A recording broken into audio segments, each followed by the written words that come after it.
Hello, friends. We are currently in South Carolina filming for movie number 3. We are still having our fundraiser. If you'd like to help us with donations for production, anything is greatly appreciated. We have links for you right in the description. I did not bring my good mic on this trip, so the audio for these podcasts the next few days on my end aren't the best, but still listenable. We'll be back in town next week, and we hope you have a great Halloween. I think it's just going to get weirder and weirder and weirder, and finally it's going to be so weird that people are going to have to talk about how weird it is. Eventually people are going to say, what the hell is going on? It's not enough to say it's nuts, you have to explain why it's so nuts. The invention of artificial life, the cloning of human beings, possible contact with extraterrestrials, the systems which are in place to keep the world sane are utterly inadequate to the forces that have been unleashed. Welcome back to Forbidden Knowledge News. I'm your host, Chris Matthew. Today my guest is Ryan Burns. First, it's almost Halloween. Go check out my films. Doors of Perception is on Amazon Prime. Occult Louisiana is on Tubi. Great films to watch for the Halloween season. We are booking guests for December. If you have suggestions or you'd like to be a guest, email me forbiddenknowledgenews@gmail.com. Today, I want to welcome back to the show Ryan Burns. He began researching the Uintah Basin and the mysterious skinwalkers in the area many years ago. He now owns property overlooking Skinwalker Ranch. He hosts the popular podcast Hero Paranormal and has written about his experiences investigating shapeshifters, UFOs, and precognitive intelligences. Ryan, welcome back. How you doing? Doing great. Great to be here with you again, Chris. It's great to have you, man. Really looking forward to today. It is the official FKN Halloween episode, and we're going to be sharing some of the super high strangeness and otherworldly happenings around your neck of the woods, the Uintah Basin. Also, world famous skinwalker and uber high strangeness area. You informed me before we got on here that you've got some very interesting files to look through. The Bigelow files, super excited about that. There's a lot to get into here on this Halloween Eve, but before we do, for those that may not be familiar, just remind them a little bit about yourself and let them know how they can find out more. Sure. My name is Ryan. A little bit about myself. I started to investigate the area known as the Bigelow Ranch or the Sherman Ranch, the Utah UFO Ranch. It has a ton of names. Long before it was famous.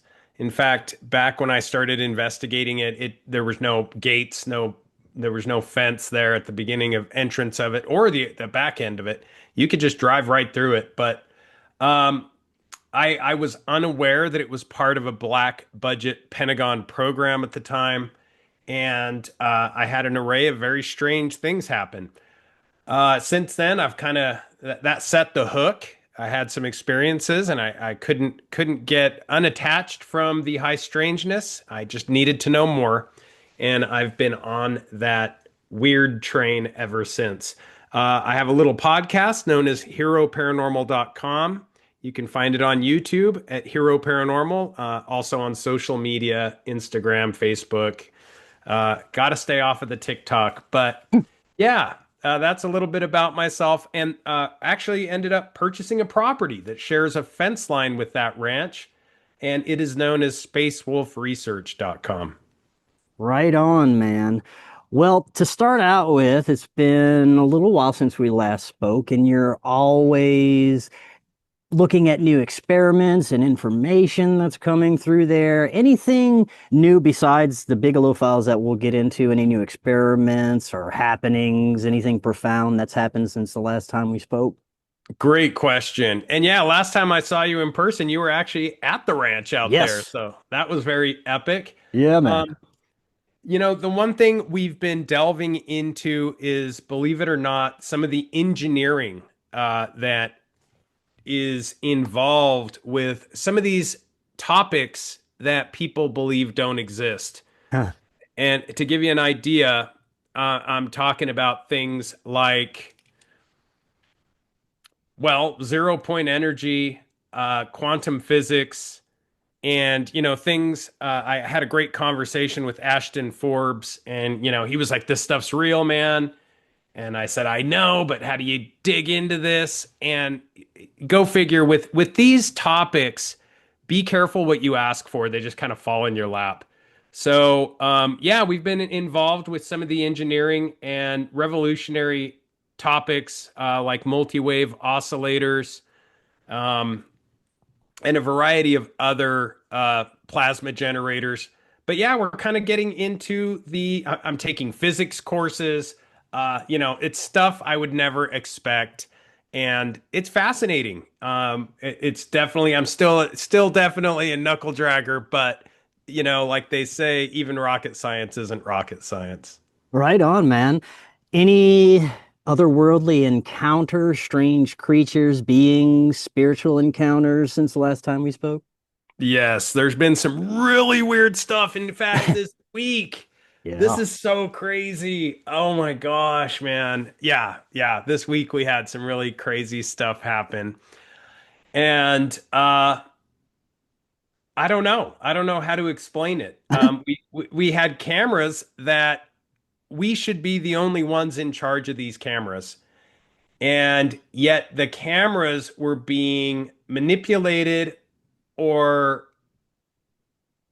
basically remotely controlled by somebody other than ourselves. We noticed that the cameras were actually filming us, turning, swiveling. And when I called the Whoa. only other person, yeah, really creepy, man, really creepy. So I don't know. I called the only other person that was in control of the cameras.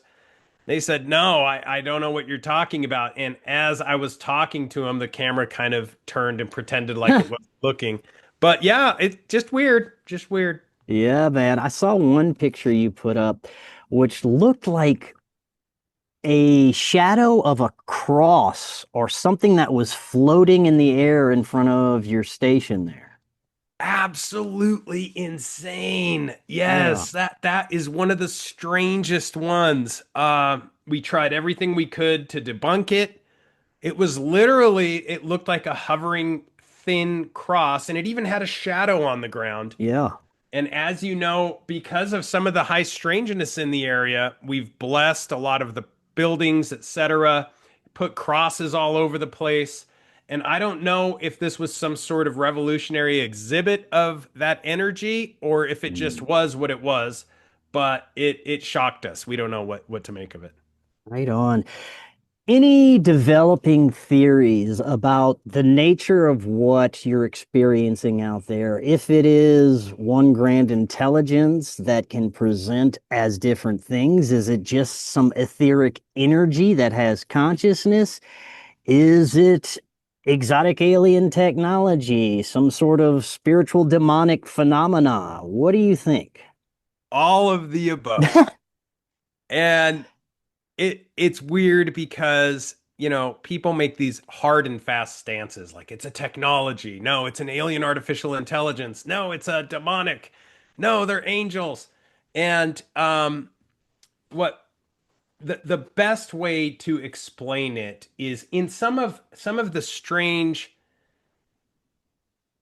engineering that takes place with reverse engineering, exotic propulsion systems, and a variety of different technologies. What they're finding in some of the laboratories, and I've heard this from a whistleblower at CERN, is that, in fact, a whistleblower who claims that there are these entities in all sorts of places. But when you're doing something fascinating that can manipulate space and time, it seems as if certain entities, whether you want to call those demons or not. Demons is a good word because the word demon and the word angel actually can be used as a noun and a verb. So um, most people think it's a thing, but it's actually a task. An angel or a demon are just messengers. And so it can be used as a verb. And I like the word demon, but it's overplayed. But you got to call them something, right? And when you have some of these exotic technologies that you are investigating, researching, creating in certain spaces, what we have found is that time and time again, entities will come in from the corners, especially. They like corners. And it kind of is fascinating that I'm getting a lot of other people telling me that they're finding the same thing. An amazing example of that is there was a project by a gentleman called Joe Firmage, who's now in a heap of trouble. But at the time, he was trying to create this anti-gravity 0-point energy system known as the bouncing box with the help of people like Hal Puthoff, Kit Green, Ron Pandolfi, and a number of the typical characters. Yeah. And what they found is sure enough the same thing. So we find this time and time again where insiders are telling us, whether that's at CERN or at this place they call the Lake, this lab in Utah, back when Joe Firmage was doing this. And Brandon Fugel actually has the actual box in his office now. But what's interesting is that these technologies, regardless of what they are, according to whistleblowers and people that are there, I'm getting this information in many cases third person. I've seen it myself in our own tests. But yeah, entities will kind of try to crawl out of corners. Or and it reminds me of like why the original like Orthodox churches have all of those rounded tops and no corners, because they're trying to keep those things from showing up. Wow. It makes me wonder if those entities that you're just speaking of are a greater part of a system, because I think of reports of people who are coming out of anesthesia, or even the Dysenian goggles, where it shows a layer of reality that we cannot normally perceive. People waking up from anesthesia claim to see angels and demons for a little while until they completely come out of that. And I'm wondering if it's a layer of reality that's blocked off normally, but we get a glimpse of through certain substances or states of mind or altered states, things like that. We get a glimpse of what's beyond our limited perception. That's huge, huge. And it's that spectrum that we live in, whether we want to call this a reality or not. Humans can only see a portion of the visible light spectrum. In fact, a narrow band of the electromagnetic spectrum. And we only see approximately from like 380 to 700 nanometers, which, if this was a pie, is just a super slim, thin slice. And so it's alleged, and I believe, and through a lot of research and investigation, it seems that there's all sorts of living things around us, most of which are non-corporeal. And a whistleblower that was tied to CERN was telling me that they believe that they are in communication through portal technology with entities on things like 3i Atlas and other things. And that many of these entities just don't have bodies. They don't need them. From what I understand, talking with different experiencers, researchers, the nature of whatever this phenomena is can present as benevolent or malevolent. But according to some of the lower level entities really don't want anything to do with humanity. They're just existing. It's some at the higher levels of intelligence that do have an interest, but possibly for manipulation of some kind, and it's not for our benefit. A lot of the communication that comes from these higher intelligences, if you look at some of the cases close enough as they develop, some of these people seem to be steered in certain directions. Their entire lives change, but they spread a certain narrative, whether it's about extraterrestrials or the nature of our reality. These beings seem to be seeding information. And for some, I guess time will tell if it's benevolent, if it benefits them in any way. But in many cases, it just leads to madness. So I'm wondering what the true nature of some of these higher intelligences really are, if they do have our best interests in mind, or are they just trying to manipulate us to try and bring about something else? Such a great question, Chris. You don't mess around. You just slice to the bone, man. Yes. The best way, again, back to that narrow spectrum that we can see, when we are trying to disseminate the intentions of entities that are not only far more advanced, but just higher in the pay scale, if you want to call it on a spiritual basis, whether they're way below us or way above us, we are running that through a human filter. So, for example, and this is kind of a bad example because, as I said, I'm trying to run this through a human filter. If you run into two people on the street and one is a multi-billionaire and the other one is, hungry, dying for their next meal and armed, which one poses more of a threat? And arguably, they pose the same threat. One needs nothing, but will most likely manipulate you. The other one needs everything, but most likely will manipulate you. And it's basically our perception of what transpires on whether or not it's a good thing or a bad thing.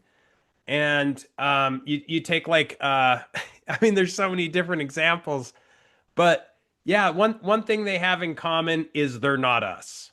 Mm. So that's one is extremely jealous of us. The lower entities despise us, and the higher entities view us as something else as well. So I don't know if it, but yeah, it's very difficult for us to explain or perceive whether it's a good thing or a bad thing. And it could seem like a good thing in the moment, but long term be catastrophic. Let's get into some of the deeper possibilities surrounding the nature of our reality. You were telling me that you have access to some of Bigelow's files, which may give us clues to some of this information. I know he was deep in this and he didn't share any of the research. Now you have your hands on it, so I'd love to hear about some of the things if you can tell us. Yes, there's a lot of interesting things out there. Not only interesting in as much as what the public knows and believes, but interesting in when you compare it to what actually happened. They're very different. What I can tell you is that there was a number of occult means and methods that were used to connect with some of these entities, high strangeness, precognitive sentient intelligence, or whatever it is that roams this landscape. It seems like it has an easier way to bounce in and bounce out.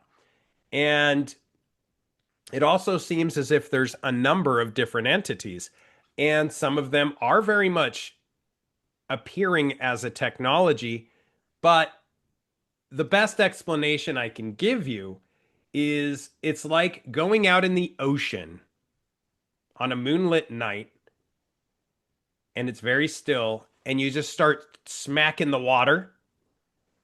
Uh things some things are going to go away that live in the ocean and other things are going to come in. Mm. And typically the things that are going to come in you don't want to be messing with. So is there any other information that you've got from the files that you would be able to share about the nature of the experience, any experiments that he was doing that wasn't widely known? Yeah, there's a number of experiments, and some of them I don't know exactly how much I can discuss. Mm. What I can tell you is these confidential files have, well, I'll get into some of the more exciting stuff, Yeah. which is some of the prototypes and designs that they were using for unmanned autonomous surveillance platforms. And Wow. really, really cool stuff. Also, there were task forces involved that kind of blew my mind. In other words, it went deeper than most people think. And also, some of the investigations into the anomalies involved human physiological effects, which I thought was really strange. And the reports show that. But yeah, there's so much data. I was absolutely shocked to receive, so much information, anything and everything, all that transpired while he was there, and basically serving as the owner of that area. And there's a lot of private information that's protected, but very much it was a part of a black budget Pentagon funded project.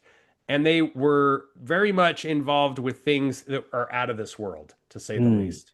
Well, speaking of out of this world, we have been presented an extraterrestrial narrative for a very long time that these beings are coming from different planets across the galaxy to experiment on us or warn us about cataclysms or whatever these fictional aliens do. But I think we're dealing with something much more ancient, something that is local here in this realm, in this reality, or at least has access at any time. It seems to be able to pull strings in this reality. It seems to take over our perception at times. It seems to have extreme power in this reality. I was talking to a guest I had on. He's going to be coming on again next month, Ramex. Are you familiar with him? He's the host of 40 and Wins and a researcher.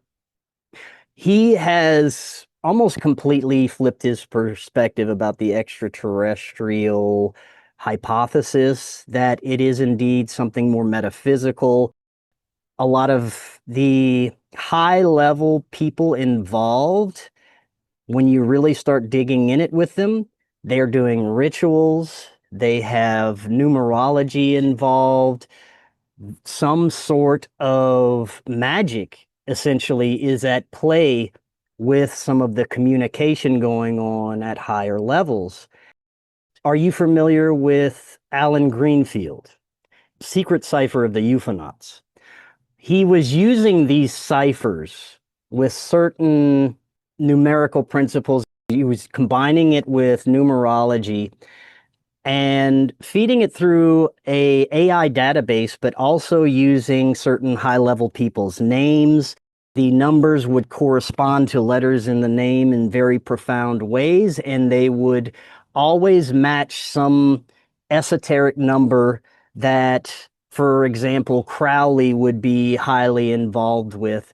And he came to the conclusion that a lot of these high-level abductees and even presidents and people that are at high levels of power, the information that came out of these ciphers displayed possibilities that they could be lifetime actors, that their entire identities could have been manufactured to match these numerical ciphers so that whatever we're in would work according to the program, meaning that whatever this reality is somewhat like a simulation, you could say, and there are certain parameters that dictate what our reality would be, and it is highly associated with numerology and people's names and astrology, and people at high levels know this. I want to get your thoughts on that because I know that you've experienced some of this information as well. Yeah, it's so great. This is one of the fascinating questions. And you have to remember that we see things so simply, so linearly. When we think of extraterrestrial, we're just talking about entities that are able to come from or leave this terrestrial location we're at. It's such a simplified version. And that being said, I have to jump a few spots on the chessboard because in reality, anything that can do that, anything that can travel in that way, shape, or form that is more advanced than ourselves is manipulating space and time.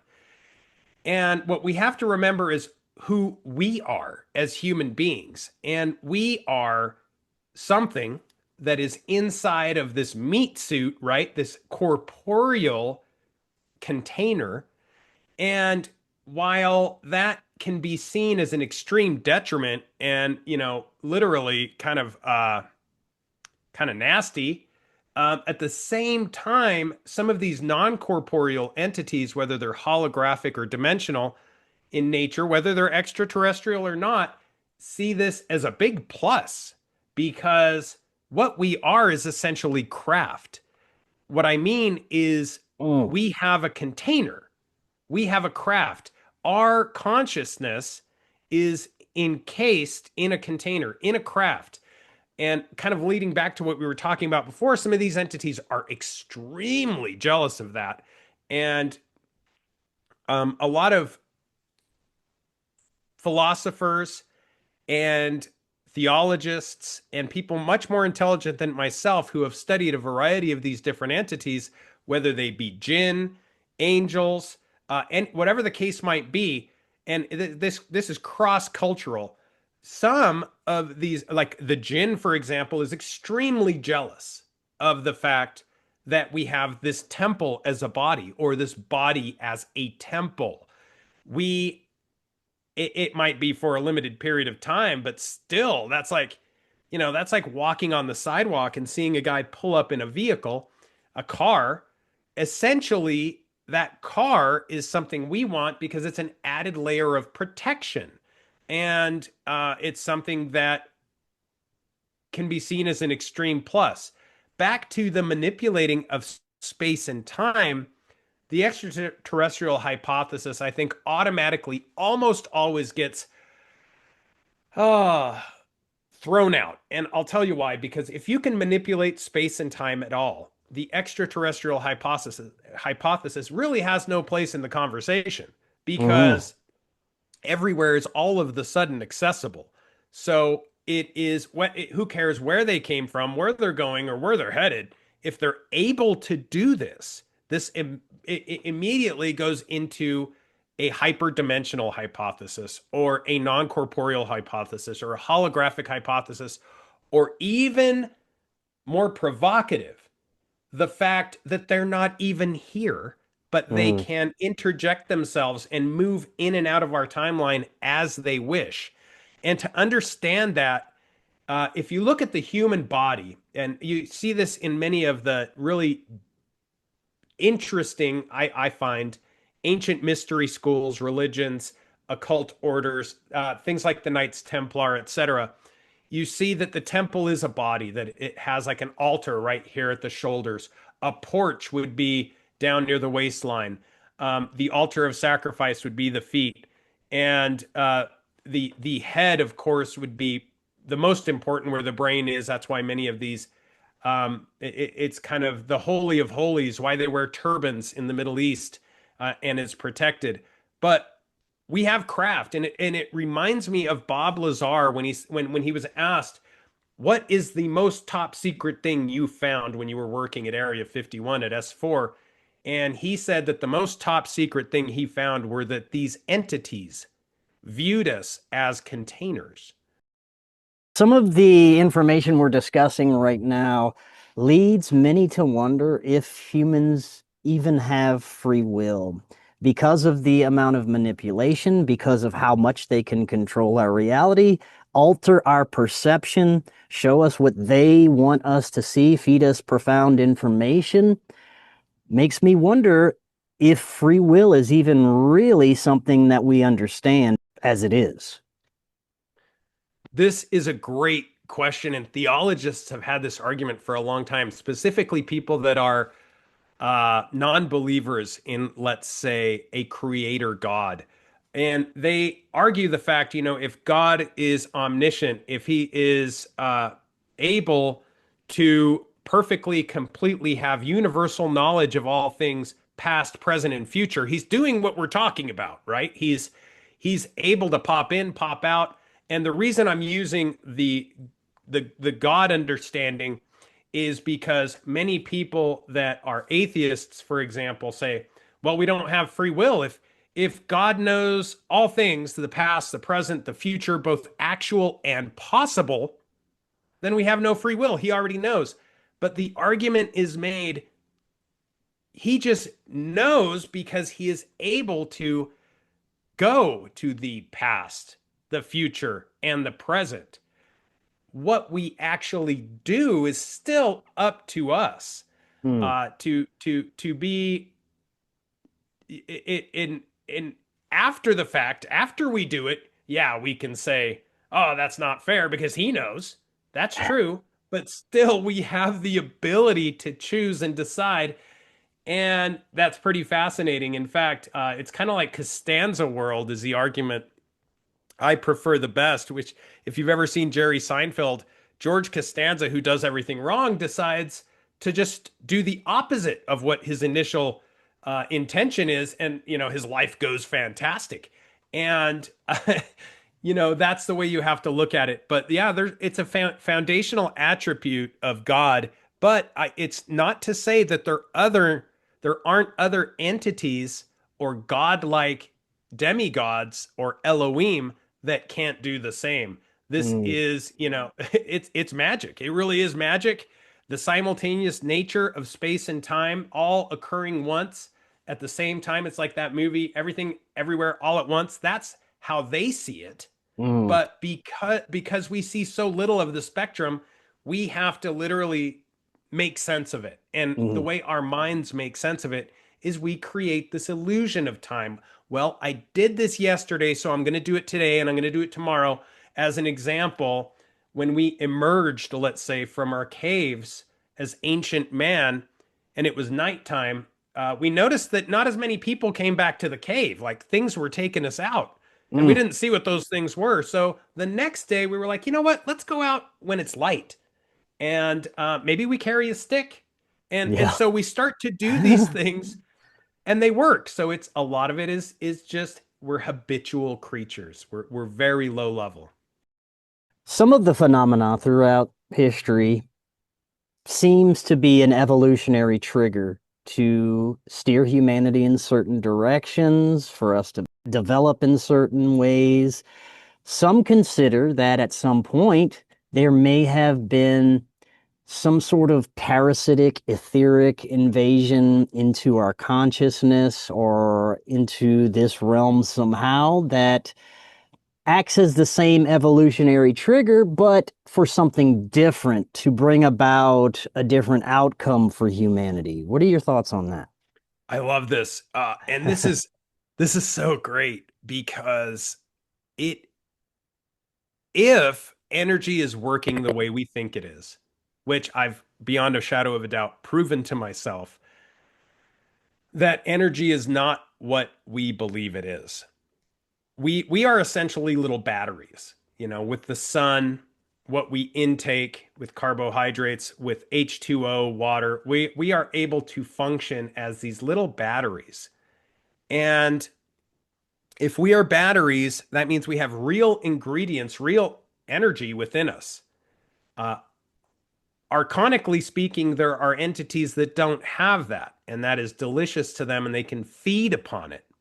So they're very parasitic in nature. In fact, what's strange is if you go back to the Greeks, man, people kind of like don't realize how on point they were about a lot of this stuff. They spoke about Mount Olympus and they had Zeus as the head god and all these other gods that had certain, tricks they could do, parlor tricks, let's say, and that typically they were manipulating us and they had vested interests in how things went. And sometimes they had grudges and they were using humanity to just kind of engineer their grudges.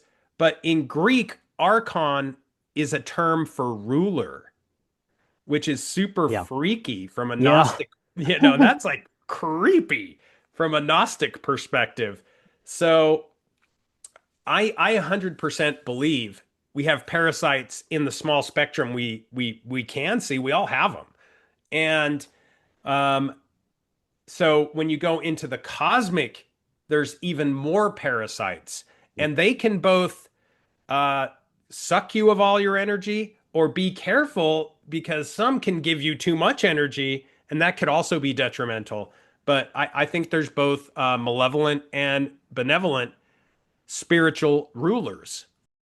One of the most concerning parts about that is it seems that they are playing on our beliefs, our theological beliefs. And again, it goes back to whatever they want us to see them as, they can appear as a form of manipulation. For me, the question is ultimately, where can this lead humanity if we're getting contradicting messages from these spiritual beings that are attempting to evolve us in different directions? Do you think the reason we're in a chaotic period is maybe because unseen forces are trying to guide humanity in different directions? 100%.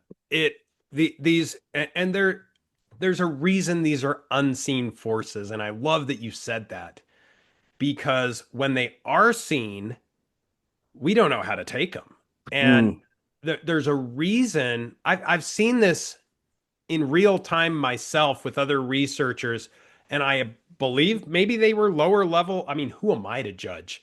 But maybe lower level entities, but entities that can shapeshift. They can go from they can coalesce basically out of nothing or dust into physical beings, and then they can change, demanifest, and turn into another physical being. And it's sort of like, well, what do you want to see? And that's such a creepy thing, because it's like, here we're begging to see something from the unseen realm. And when we see it, if it scares us, it almost appears as if these entities are like, well, what do you expect? What do you want? This is your brain that's seeing this, not me.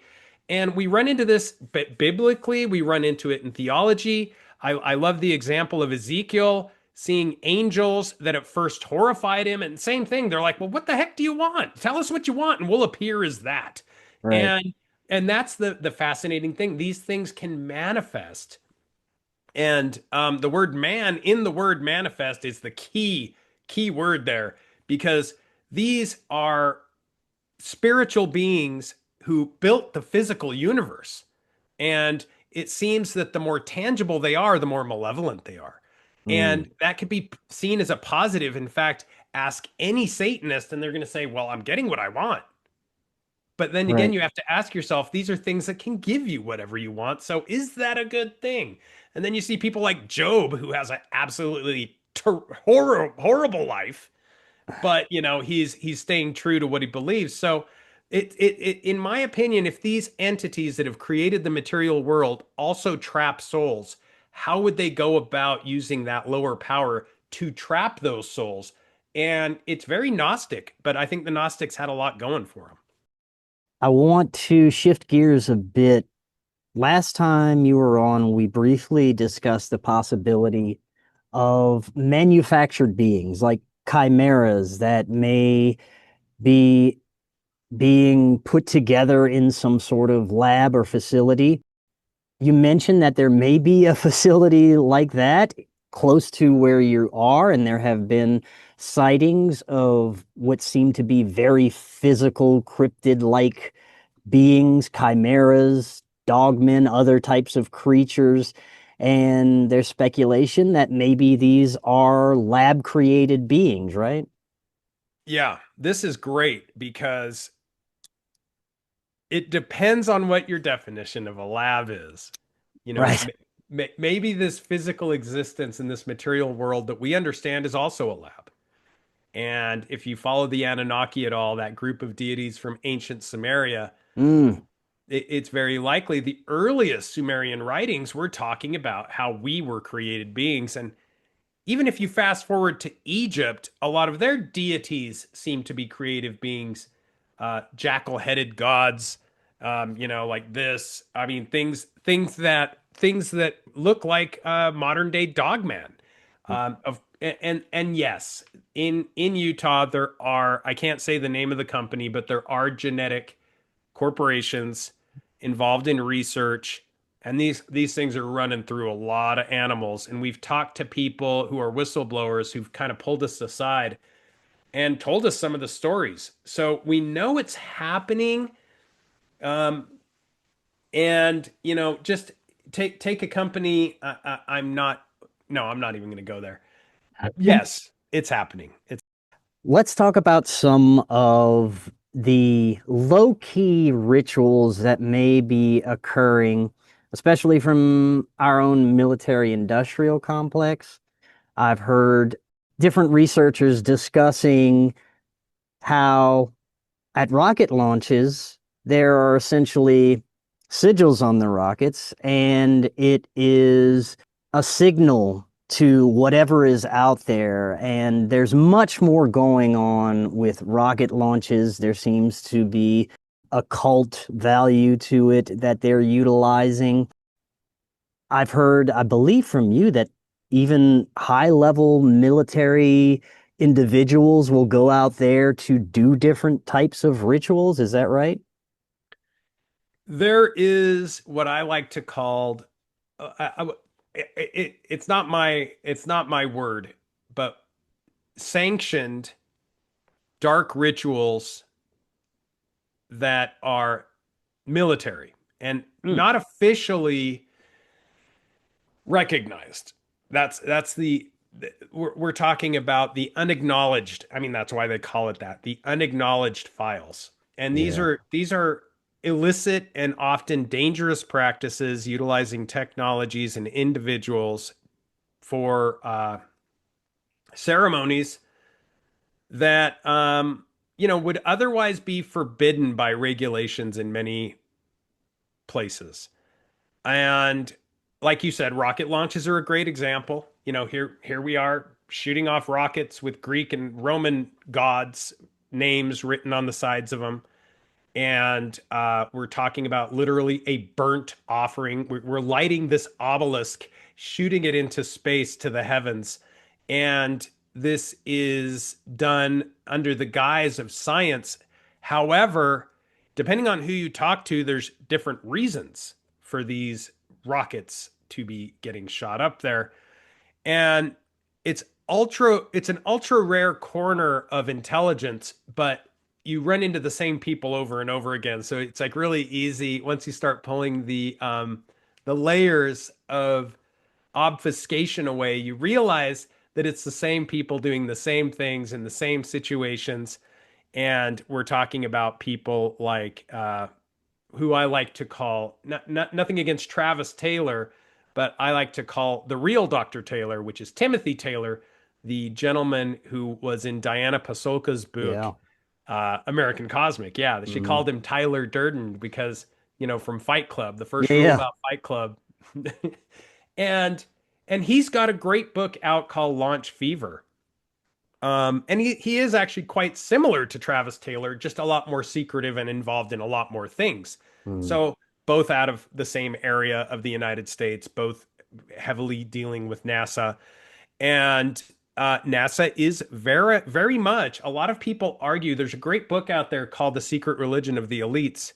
And many people argue that NASA is sort of this modern scientific pointing in the direction of Project Bluebeam. And what I mean is where they try to strip us away eventually, according to the Canadian Manost, who first came up with the idea of Project Bluebeam, that they eventually tried to through a holographic or a grand scheme, an amazing deception, the powers that be, technically a new world order or a one world government, will eventually realize that, hey, these Abrahamic religions are no longer working for us. These people are entrenched in their beliefs and they're not going to give up some of their freedoms. They rather die. And this is too difficult to manage this herd. So because of those cosmic entities that are basically the puppet masters and in control of these individuals at the heads of power, they are going to utilize a specific plan of attack, which would be this holographic or blue beam representation of a new higher power, Nasatology, and this Nasatology, in other words, this new higher power is going to basically prove itself to us visually. Oh, hey, look, we're seeing what it's doing. That's good enough for us. It's better than these Abrahamic religions that just claim to be there. Wow. And so we will hope that we will hopefully let go of our old religions and enter into this new reality where we take their new gods, even though they're not real, and make Wow. this a family thing and follow their direction, and will be easier to control. We can see this progression for a very long time that they are trying to alter our spiritual systems of belief and most likely combine it with technology in some way, which we're already seeing. I want to get your thoughts on the nature of paranormal phenomena. It seems that we are constantly redefining it, especially with the research done at places like Skinwalker Ranch. There are so many crossovers and occurrences that could be seen as hauntings or it could be seen as extraterrestrial activity. When you look at, say, a haunted house, for example, poltergeist activity, disembodied voices, people used to say, oh, that's the spirit of grandma or someone who used to live in this house. Well, now I question that with all this new information. Could it just be this grand intelligence that has access to that and presents as that? What do you think? So great. Oh man, this is huge. This is so deep. Okay. I believe, well, okay, let's get into what I know. Mm, And that is there's a group of deities, and I think you and I agree with the fact that there is a group of deities who seem to have the ability to manipulate space and time.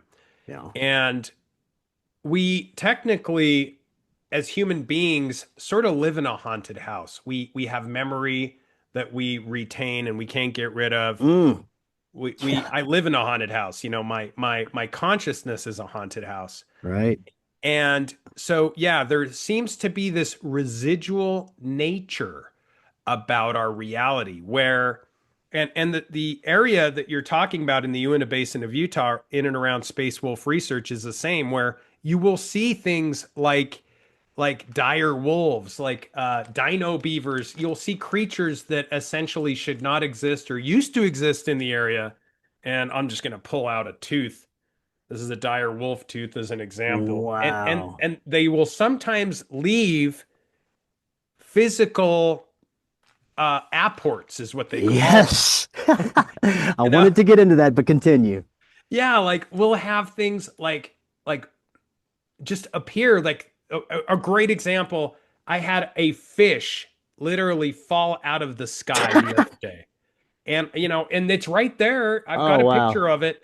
There's and we will the same thing with other body parts of animals. And so is the creature actually there, or are we just getting these little breadcrumbs from the demigods or the precognitive sentient intelligence or this group of deities? What's strange is this is not unique. If you look historically, there's many examples of this happening in many places. And if you go back to the origins of humanity, and I always go back to as far as we can go, thank goodness the Sumerians wrote everything in rock. So it's there. They spoke of these specific powerful gods and how you could draw their favor or be cursed by them. And in this pantheon of different demigods and non-human intelligences, which is the new catchphrase, but a really good example is there was a prisoner who was a serial killer, by the way, and he got caught. He was worshiping a god, a deity, a familiar known as Pazuzu, which Mm, went all the yeah. way back to ancient Mesopotamia, the time of the Sumerians. This is a Sumerian god known as Pazuzu, and this guy actually changed his name to Pazuzu. And he was in prison, and he would always offer him something, whether it was a bag of chips, some cigarettes, a pack of gum. But one night, it was like that time of the moonth, the moon cycle. He had to give the god something, and he had nothing. And he Uh-oh. begged the prison guards, "Give me anything, man. I don't care what it is. This thing is gonna have me for dinner or lunch if you don't give me something." And they thought he was crazy, obviously.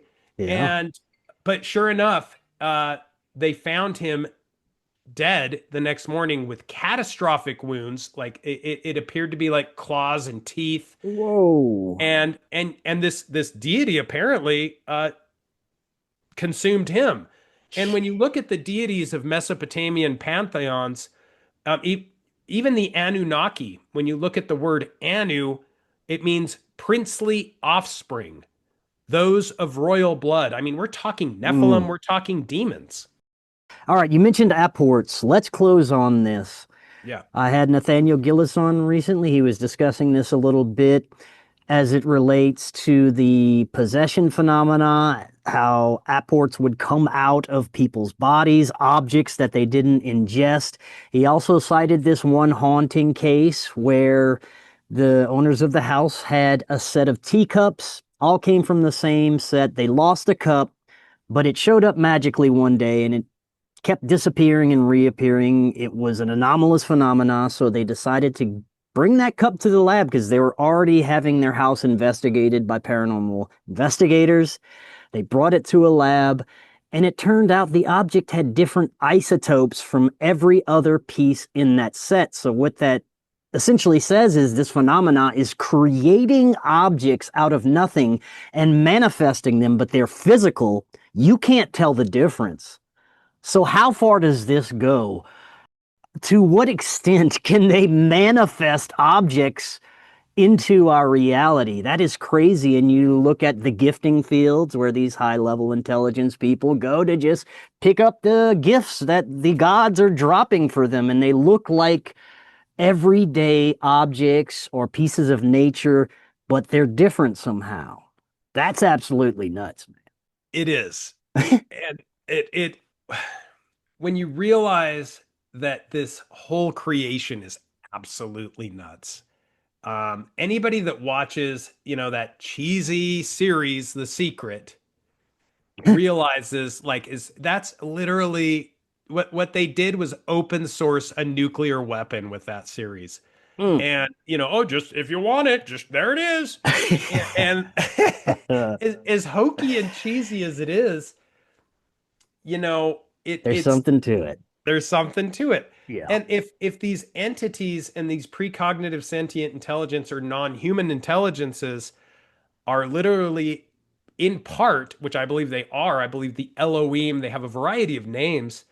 And if they are truly the creators of this material world, then a material object that arrives suddenly and mysteriously through unobserved powers is not that far-fetched. And I love the example of King Solomon when he got his fancy ring from an angel, and he could all of a sudden call down these non-human intelligences and have them build things like his temple. This is absolutely fascinating.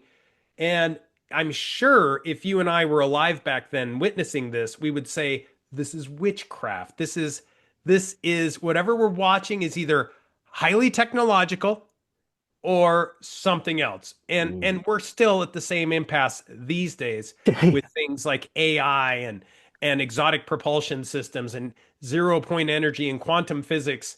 And, going after, they build this, we're expected to believe they spend hundreds and hundreds of millions of dollars, if not billions at this point. I think it's hundreds. Anyway, CERN, we're expected to believe, hey, don't mind what we're doing here, but we're just after this one particle. We just need to get this one particle. Yeah. And,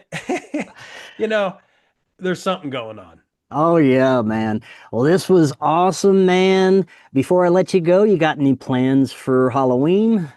Yeah, I plan on just watching the kids dress up, having fun. I think I might be a banana or something simple. But having a good time with it, because historically Halloween was a spooky time. And we have to remember that people used to go, when the kids would say trick or treat and you give them the candy and everybody has a good laugh now, you used to get unexpected visitors at your door and they would say trick or treat. And what that meant at the time was, give me something or I'm about to show you something absolutely horrifying. Yeah. And so we live in good times. Right on, man. Well, this was great. We will definitely be doing it again. Before I let you go, remind the audience how they can find out more about you. Thanks so much, Chris. You're a blessing to the community. Yeah, you can find me at heroparanormal.com or our little science project, spacewolfresearch.com. And yeah, keep following Forbidden Knowledge News. It's one of the most organic, raw, and real podcasts out there. Right on, man. I love it. We'll be doing this again. And until next time, everyone, have an excellent evening. We will talk again on Monday. See y'all then. Are you and your family prepared for an emergency? Maybe the fake alien invasion? Now is the time to prepare yourself and your family for any event. Check out Prep Starts Now. Their mission is to provide high-quality preparedness products that empower individuals and families to be ready for any situation. They're committed to delivering reliable, trusted gear to ensure your safety, security, and peace of mind in times of need.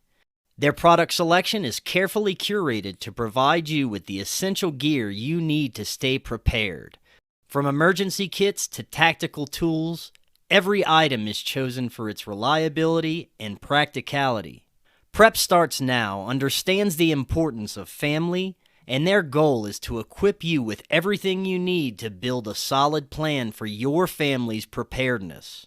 In today's ever-changing world, being prepared is more important than ever, and Prep Starts Now is here to help you and your family stay ready with quality products and practical guidance. Use the link in the description and get 15% off your order. Hello friends, I am so excited to tell you about Independent Media Token. Independent Media Token is a brand new way to show your support for independent media without having to donate a dime. Independent Media Token is a cryptocurrency on the Solana blockchain designed to generate funds to promote and foster the growth of independent content creators, allowing them to engage in their art without having to worry about being demonetized. Through a network of media partners, of which you yourself can become a part of, Independent Media Token's goal is to ensure the powers that be can never cut off all of our areas of funding and censor the only free voices left in the world. Join the movement today. You can pick up Independent Media Token using Phantom Wallet or the Solana wallet of your choice, where you can easily swap your Solana for IMT. Grab some IMT today and remember to always know your team.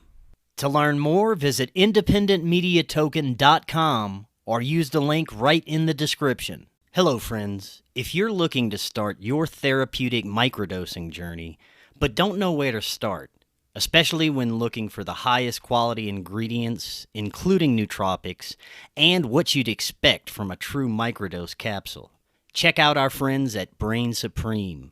They offer the absolute highest quality ingredients so you can start your microdosing journey, knowing that you're getting top-notch ingredients. To find out more, visit their website using that link right in the description, and you can get 15% off your entire order. The nature of this experience seems to always be just beyond the reach of our science, technology, and consciousness collective. There's layers upon layers upon layers. It does add such an element of mystery to this place. Why are we here? We're getting closer to the truth now. There's too many people experiencing profound interactions with conscious entities. I'm focused on the non-human intelligence contact phenomenon in dreams. Dreams involve interactions with real entities. People are waking up paralyzed. They're sensing or seeing something very evil in the room. I have experienced sleep paralysis. Shadow people start to appear. I was taken from my earliest memories by non-human alien entities. More and more people are wanting to talk about these things. A ufologist would say, well, that's obviously an extraterrestrial. And a paranormal researcher would say, well, that's a ghost. Well, what if it's all of those things and none of those things?